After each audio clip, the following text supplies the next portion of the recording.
Assalamu alaikum wa rahmatullahi wa barakatuh.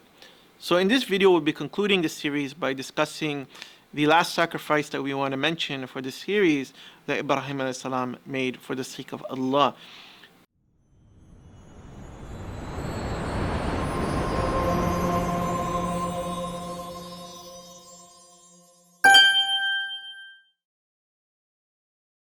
Now, subhanAllah, in this series, we discussed all the sacrifices that Ibrahim alayhi salam made, that he sacrificed his relationship with his father. He sacrificed his status in society. He sacrificed his life in the sense that he endangered his own life, and his community was willing to kill him because he was calling towards Allah. He sacrificed his homeland when he made hijrah.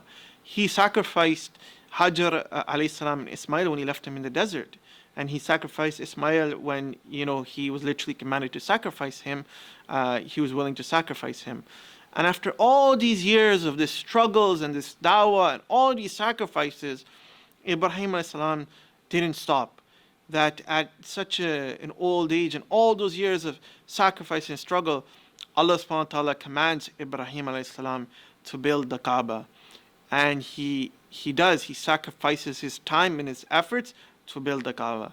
And what's interesting, and one of the things we don't think about, is when he built the Kaaba, it was in the middle of a desolate land. It was in the middle of the desert, in the middle of nowhere.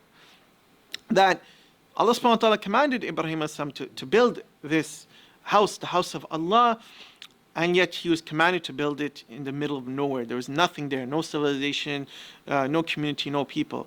And then Allah subhanahu wa ta'ala commands Ibrahim, وَأَذِّن فِي النَّاسِ بِالْحَجِّ يَأْتُكَ رِجَالًا وَعَلَى كُلِّ دَامِرٍ يَأْتِينَ مِنْ كُلِّ فَجٍّ عَمِيقٍ.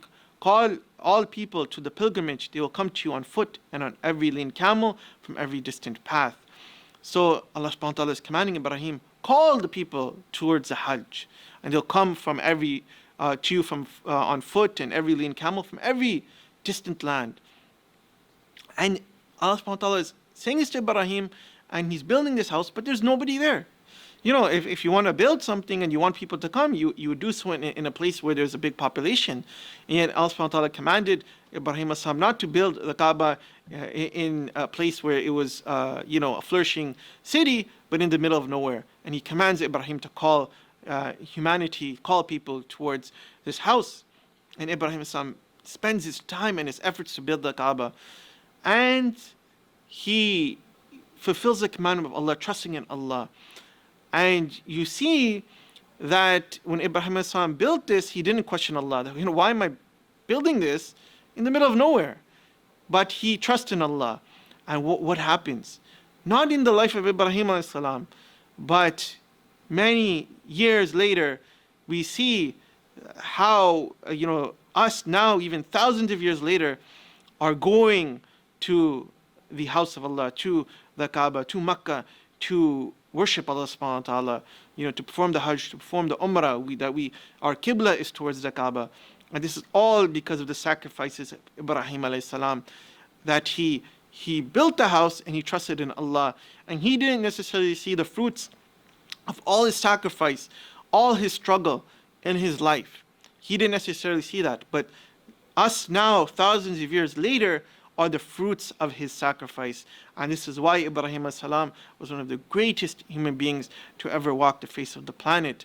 So this is a lesson for us that we should sacrifice for the sake of Allah. And we shouldn't be discouraged when we don't see the results in our, immediately. We may not even see the results in our lifetime. It may not even come in our children's lifetime.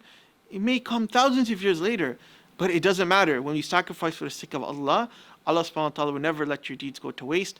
And if you don't see the fruits of your actions in this life, you will definitely see it in the next life. So may Allah subhanahu wa ta'ala give us the spirit of sacrifice of Ibrahim alayhi salam and allow us to unite with him in Jannah in the next life, inshallah.